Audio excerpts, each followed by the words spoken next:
दोस्तों, मेरा main motive video बनाने का आपको सिर्फ अवेयर करना है। आज ही हमारी कंपनी में मेरे ही एक कलीग की हार्ट अटैक से जान चली गई।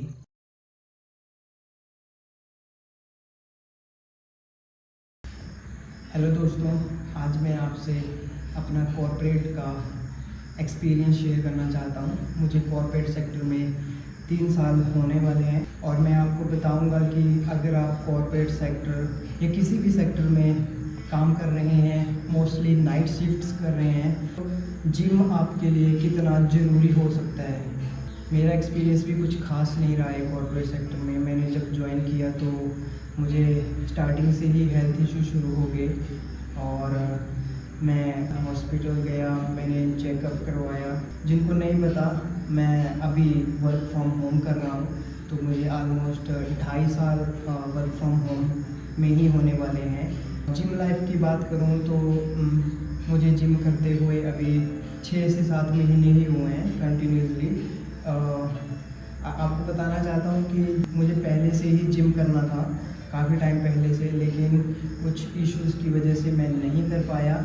लेकिन जब अब मेरी हेल्थ कंडीशंस ख़राब होने लगी तो मैंने जिम शुरू किया, क्योंकि ये मेरे लिए बहुत ज़रूरी हो गया था, मेरी बॉडी के लिए बहुत ज़रूरी हो गया था।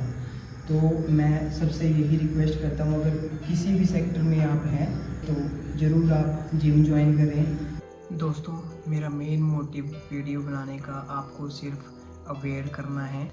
आज ही हमारी कंपनी में मेरे ही एक कलीग की हार्ट अटैक से जान चली गई, जिनकी एज सिर्फ 40 इयर्स थी। मैं अपनी बात बताऊं तो मुझे डाइजेशन की प्रॉब्लम हो रही थी, मुझे नींद नहीं आ रही थी अच्छे से। मैं हमेशा चिड़चिड़ा रहता था, मैं किसी से ढंग से बात नहीं कर पाता था और मुझे जल्दी गुस्सा आ रहा था।